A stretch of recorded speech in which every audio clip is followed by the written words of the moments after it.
Kelompok rentan memukul mundur rezim kekerasan menggelar aksi damai di depan pos blok Jalan Pos, Kecamatan Medan Barat, Kota Medan pada Sabtu 6 September 2025 sore.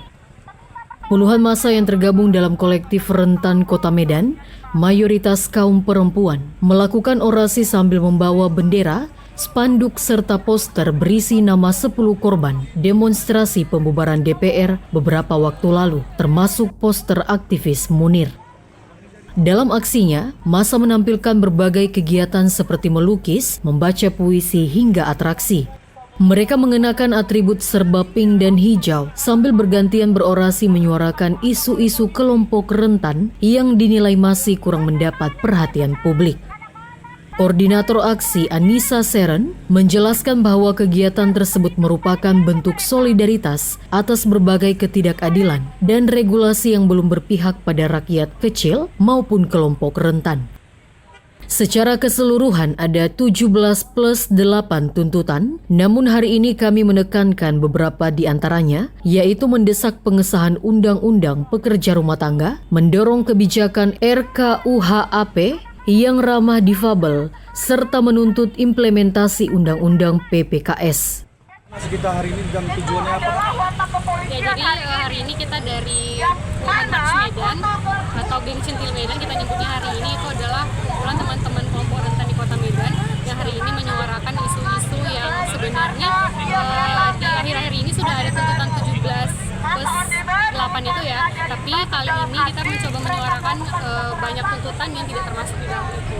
Nah, jadi kita suarakan hari ini adalah hal-hal yang berkaitan dengan kelompok rentan, misalnya rancangan undang-undang perlindungan pekerja rumah tangga itu kan udah lama banget mangkrak gitu ya. Kemudian kita menolak RUU KUHP gitu, kemudian kita mendorong untuk kebijakan yang ramah terhadap teman-teman disabilitas, teman-teman buruh kayak gitu ya, teman-teman perempuan. Kemudian juga kita menuntut implementasi Undang-Undang PPKS. Kita juga mendorong untuk menolak kebijakan perda yang diskriminatif terhadap teman-teman kelompok rentan.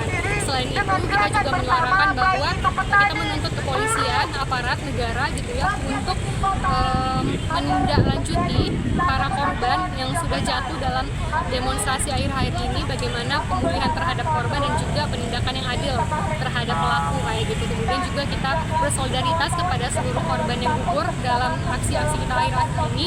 Kemudian juga kita menolak bahwa saat ini negara sangat keras kepada kelompok rentan ya, dan negara menggunakan aparatur yaitu TNI dan Polri yang saat ini sudah mulai menguasai ruang sipil, dan itu kita tolak. Kita mendorong supaya TNI balik ke barak dan Polri pulang ke masyarakat, berpihak kepada masyarakat, bukan justru represif terhadap masyarakat. Itu yang kita suarakan hari ini. Agenda kegiatan apa aja, Kak?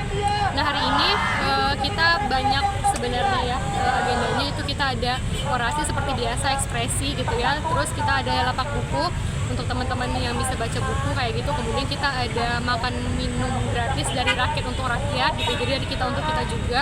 Kemudian kita nanti ada penampilan seni, teman-teman boleh bernyanyi, boleh berpuisi, boleh berekspresi dalam bentuk apapun. Kemudian juga kita ada live painting, jadi ada yang melukis secara langsung untuk melihat bagaimana sih kondisi saat ini kayak gitu.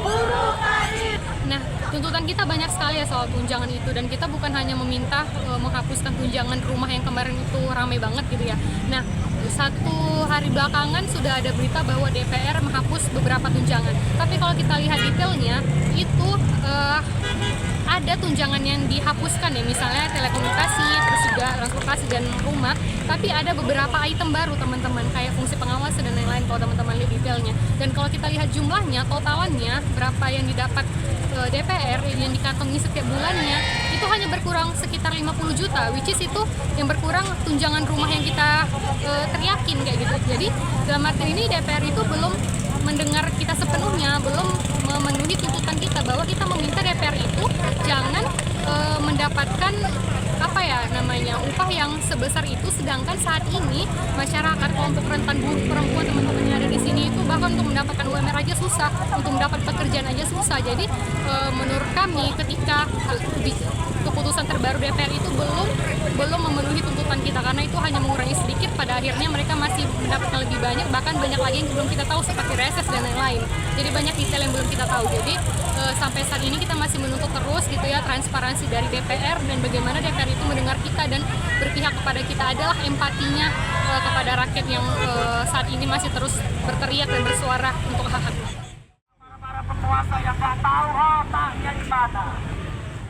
Sebagai bagian dari rangkaian aksi, massa yang juga menyebut diri sebagai Women's March Medan membagikan makanan dan minuman secara sukarela yang mereka kenalkan dengan istilah rakyat bantu rakyat.